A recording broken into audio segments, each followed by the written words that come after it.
Congratulations on your purchase of an Eastbay Composites carbon fiber fabrication kit. In this video, we're going to be showing you how to use the layup technique to make your parts out of carbon fiber. To make a part, you're going to need a mold. We're going to use this mold of an electrical switch plate that we made in the mold making instructional video. First thing you have to do is apply the mold release wax. Apply a thin coat to the entire surface of the mold. This mold wax will ensure that your part will separate from the mold easily.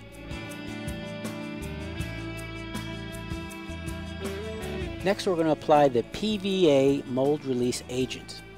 This agent further ensures that your part will separate nice and easily. With a soft cloth, apply a very thin coat to all surfaces of the mold. Be sure not to let any excess PVA accumulate in the corners of the mold. When dry, the PVA will leave a nice shiny coat to your mold. While optional, it's a good idea to level your mold. Start by putting some clay on the bottom side of your mold. If you made your mold with the Eastbay Composites mold making kit, the clay that came with it is perfect for this purpose. Now press the mold and the clay down onto your work surface to make it nice and flat.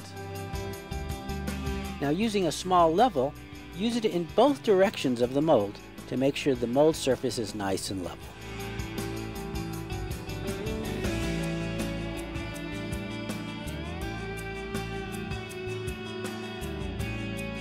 Now to accurately mix your epoxy resin, you're going to need a gram scale. They're available on our website and also on other internet stores. The first thing you want to do is weigh your empty mixing cup. In this example, the cup weighs 7.8 grams. Now pour in your epoxy resin. Now you only want enough to apply a thin coat to the surface of your mold. Now in this example, the combined weight of our cup in epoxy resin is 19.6 grams.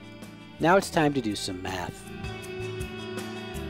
The first thing we need to do is determine the weight of the epoxy resin that's in the cup.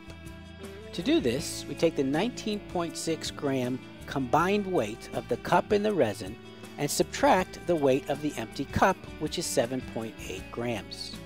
That leaves 11.8 grams as the weight of the resin in the cup.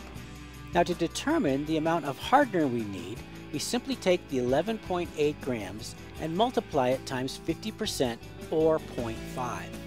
In this example, 50% of 11.8 grams is 5.9 grams of hardener. So we simply take the 5.9 grams, add it to the 19.6, and get a total weight of 25.5 grams. So with a cup of resin on the scale, we simply add enough hardener so the total weight comes up to the 25.5 grams. Now before you mix your epoxy, remove any loose bristles from your brush. Now it's time to mix your epoxy resin and the hardener. Use a brush to mix very thoroughly, but not too vigorously because this will add bubbles. Now it's time to apply a thin layer of epoxy to the surface of your mold. You may notice as you're applying the epoxy that it tends to pull away from the surface of your mold. This is the mold release agents doing their job, so be sure to apply enough epoxy so everything is wet. Now as an option, if you have a heat gun or a hair dryer, you can use this at a very low setting to help remove some of the bubbles from your epoxy, but this is not required. Now you want to set the mold aside and allow the epoxy to get tacky. Tacky means that if you touch the epoxy, it still will be soft, but no epoxy will come off on your finger.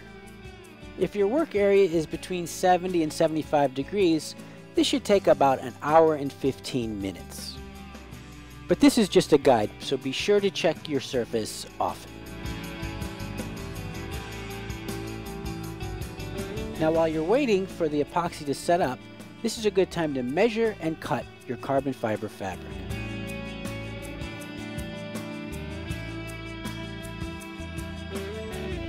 treat it very gently because it will unravel very easily.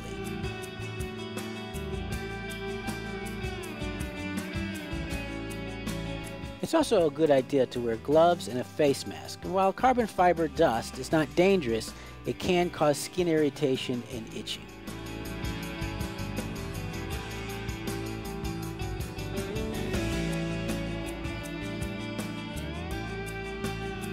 Now that your epoxy is tacky, it's time to apply the carbon fiber fabric. Carefully center your fabric over the top of the mold and begin to press down into the epoxy. You want to be sure you have everything set up right before you start pressing, because once the carbon fiber touches the epoxy, it's not going to come up again. Use your fingertips to make sure the carbon fiber gets into all the nooks and crannies of your mold. While we're not doing it here, it is a good idea to wear gloves when doing this. Once you have the fabric pressed down into the mold and you're happy with the results, now it's time to apply another layer of epoxy. So mix up a fresh batch and start applying another thin coat. Just as a hint, if you keep your brushes that are soaked with epoxy in the refrigerator, the epoxy won't harden for quite some time. Now you don't want to put too much epoxy on this layer, just enough to have it soak through the fabric, but not pool on top. Once you're done, set it aside, let the epoxy get tacky. Now that the epoxy is tacky, just repeat the same process over again. Put on another layer of carbon fiber and press it into all the corners. Once you're satisfied with the placement of that second layer of carbon fiber, yet again, put on another coat of epoxy.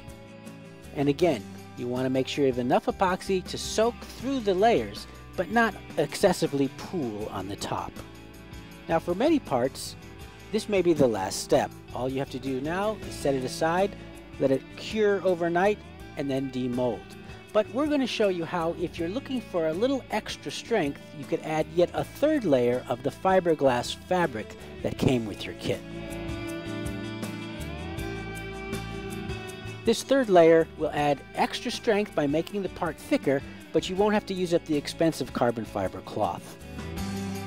Using the fiberglass is the same as using the carbon fiber. Carefully place the fiberglass on top of the epoxy once it's got tacky and press it into all the corners.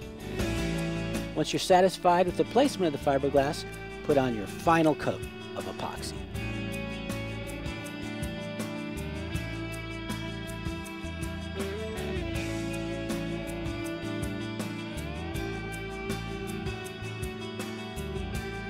Now just set it aside overnight and let the epoxy cure. Now that the epoxy has had a chance to cure overnight, now it's time to remove the part from the mold. Just lift up on one edge of your part, hear it separate, and the part will just fall right out of the mold.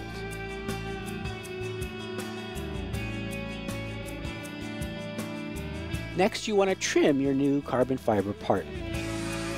There are many ways to do it, but a Dremel tool with a cutoff wheel works really well. Here we're using a utility knife to cut out the hole in the center of the switch plate.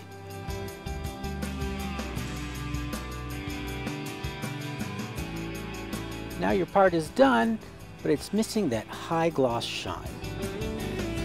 To give it that shine, we're going to use some automotive clear coat acrylic available at any auto parts store. Remember, you must wear gloves and a respirator when using this acrylic spray. It's nasty. Follow the directions on the can, but don't be afraid to give it an extra thick coat.